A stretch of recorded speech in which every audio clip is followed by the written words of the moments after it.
Welcome to Five Sisters Zoo. Basically, this house here is Shirley and Brian Curran, and they're the owners of the zoo, which didn't start out life as a zoo. This was way back in the 1990s, the mid-90s, and Shirley and Brian bought a small plot of land, certainly not the same amount of land as you see at the zoo today, but they basically bought this land and it was a garden centre come nursery business.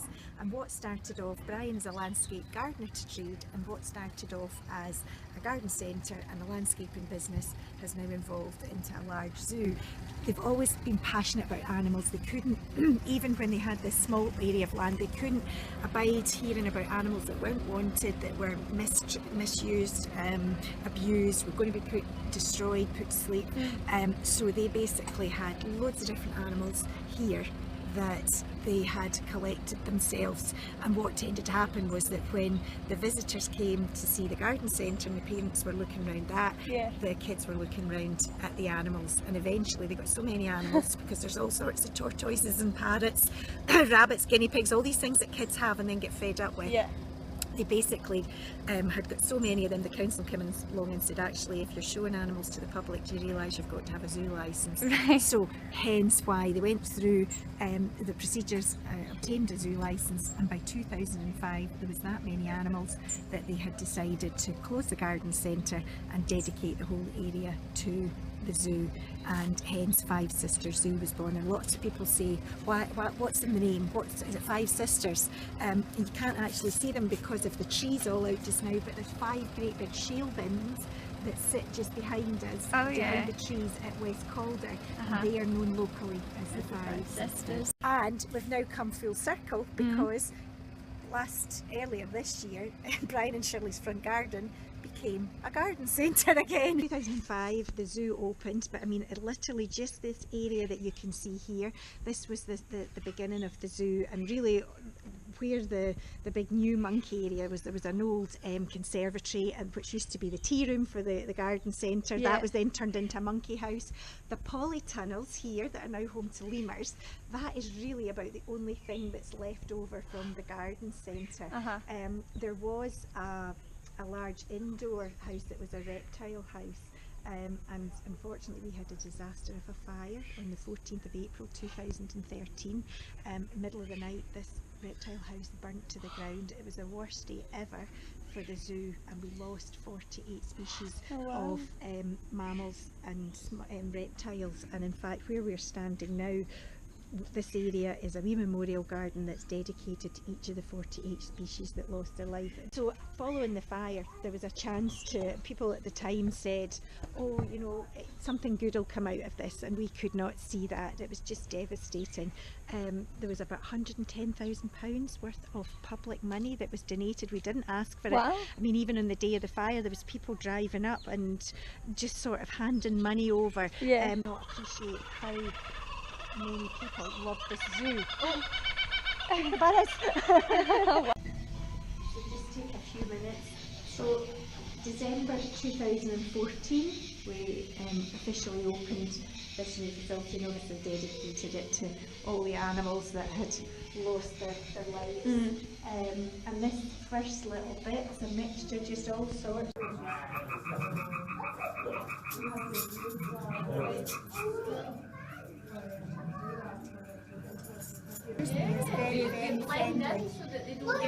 This one python's very friendly then. Oh, there's another big one. He's popular. Oh, it's a chameleon.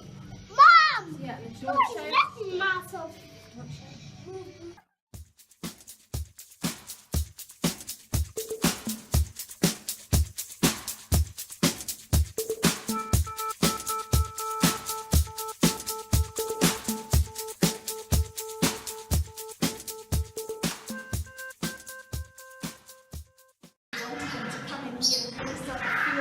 What it would be like to be in the rainforest, the noise, the humidity. Hello?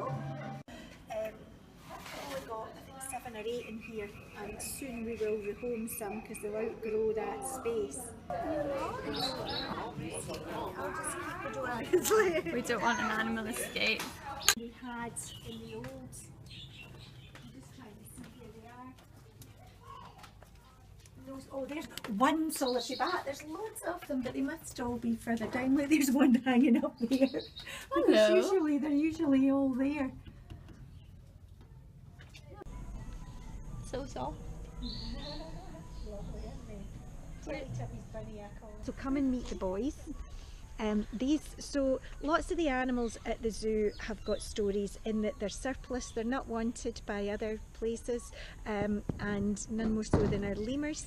They came to live at the zoo about 8-9 years ago. It's Stumpy is the dad, who celebrated his 30th birthday. That is We believe him to be the oldest living captive lemur, certainly in the UK with official paperwork. And apart from a wee bit of arthritis in his fingers, which he gets his daily dose of Metacam and a piece of banana, they're great. And that's his 5 sons. I think he was a bit of a boy because he's had different female companions, so they're not all to the same female, but he came along to live here with his 5 sons. Oh wow. So Stumpy at the front, and do you know who's behind him? No, That would be, that would be Jay Mother, would have to tell you that. Oh, he's been shy. He's like, that's how I feel, I want the sun to come out. Why is England getting all this good weather? I know. Can I see?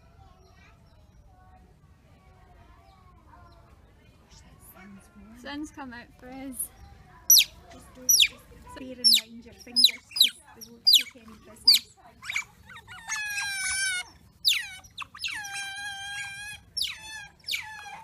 Tail, the furthest away one. Well, that's the female. So basically, Mum and her other partner were living in a hut similar to this, and unfortunately then the night of the fire they stayed in that house where they felt safe, and it basically burnt to the ground. And although the male and the female came running out, the male was so badly burnt that he died of his injuries, but the female, she had all her 4 paws burnt and this great big gash on her tail, and we nursed her back to health at the zoo. Now, very wild, so you tell me how you're going to administer burn cream onto 4 burnt paws with an animal who's been through a fire and is exceptionally scared. So the head keeper at the time basically came up with a long cage that we kept her in the vet room, and put her food at one end and smeared the cream so that she actually had to walk through it to get to her food to try and keep her from being sort of so traumatised. So she recovered fully. We got a new otter friend for her, a male, who arrived, and the first couple of days they were like, "Ooh, who are you?" And then they were all loved up and we were delighted because that following, I think it's January or February, there was 3 babes were born.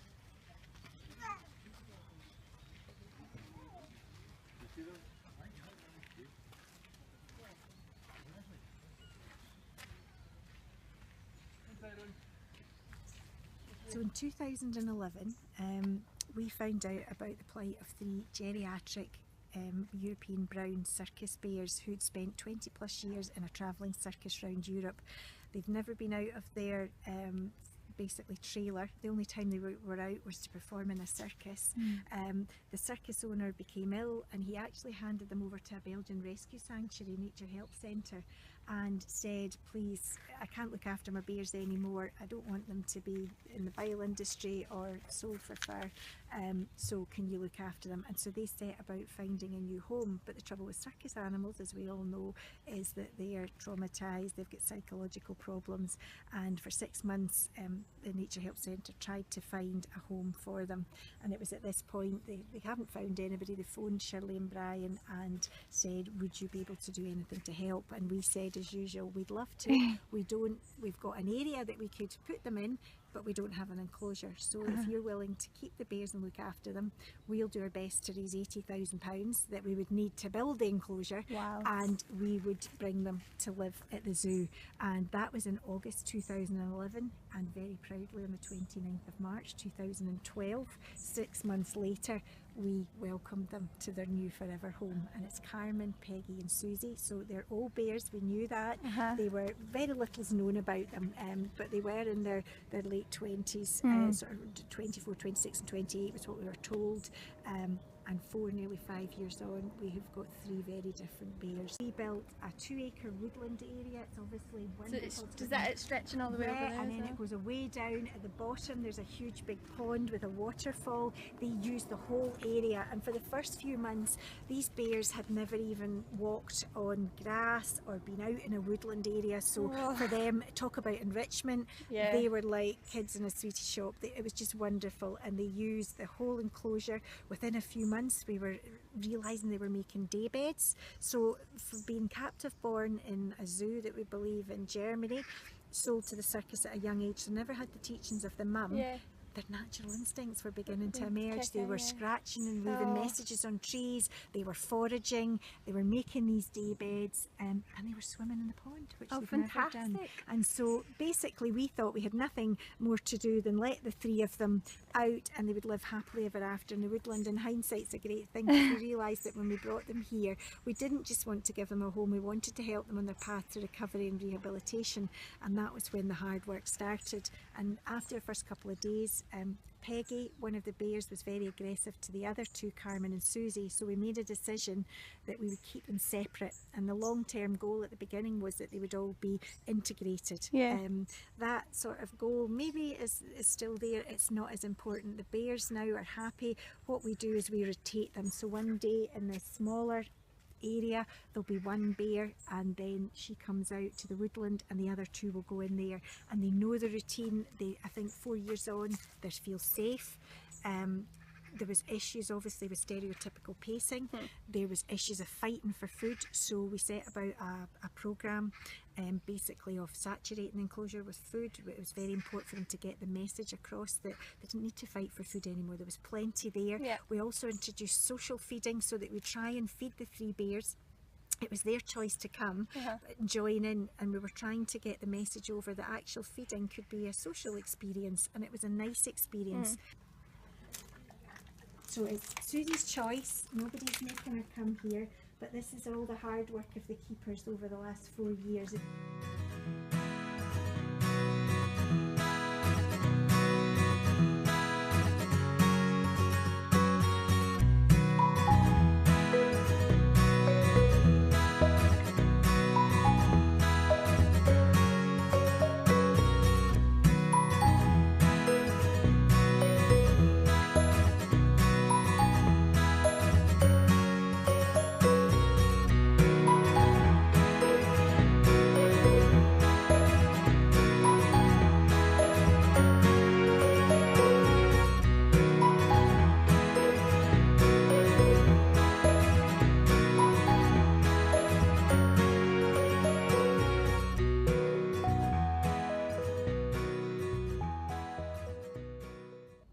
The zoo has grown so rapidly. I mean, we're celebrating 11 years as a zoo. So, you know, from a growth point of view, there's not much more space that we can encroach into in the main part of the zoo, but we've not even looked at our nature trail yet. There's lots of areas there. So is that going to link in with your native species? Yes, yeah. And do you know when that's going to be? Well, there's native species already down there, and there's a new area that we'll see, so that should come on board in the next couple of months. And we just really want to, who knows, there's maybe another circus rescue. We would love to help out some more vulnerable animals. And it's just exciting because so many more people are finding out about us. Hey, cheeky. So how many wildcats do you have? We've got 4 wildcats at the zoo. This is a fairly new enclosure that was just completed earlier this year, and there's now 4 living in there. Katie, our original one, and 3 new wildcats.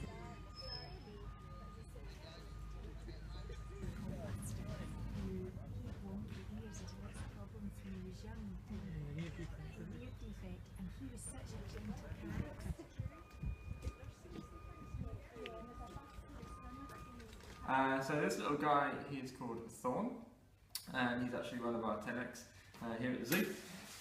He's about 4 years old, which is more or less middle age for these guys. He's about 8 to 10 years old. And he's only in Madagascar, this little guy. A lot of schools, a lot of nurseries as well, and every day we also do handling sessions for the public. Okay. So we get out different reptiles, mammals, and some of the inverts as well. Yeah.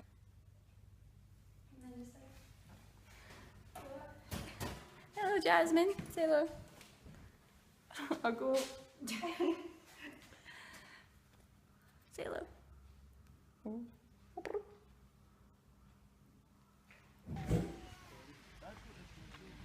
These lions, Simba, Mufasa, Tiny and Sangaka, need to go back to 2014 in May, and there was a travelling French circus going through Belgium, and Belgian law prohibits the use of live animals in circuses, and what happened was Belgians went along to the French circus and said, you're not allowed to perform with your animals in this country, you've got to leave. 4 times they went back and they refused to leave. So what the police did was the Belgian police literally took a lorry, hooked up the circus trailer with these 4 massive big lions in it and took it to a rescue sanctuary in Belgium, the same sanctuary, Nature Health Centre, who had looked after the bears for us. Oh, okay. So they were taken there. So the first sighting of them was when they lifted up the flap of this circus trailer. It was a disgusting mess. There was bits of massive big bits of metal. There was live wires. These animals were living in a terrible condition. It's certainly not anywhere near enough room for them to move about. So they were there, and you know the story is the same as the bears. For about 5 or 6 months they tried to find someone who would rehome them, but again they're circus animals and they couldn't find a home. So this is when Shirley and Brian found out about them, and again it's a repeat of the bears. Yes, we would love to help them, but we don't have a suitable enclosure, and this time we need to raise £150,000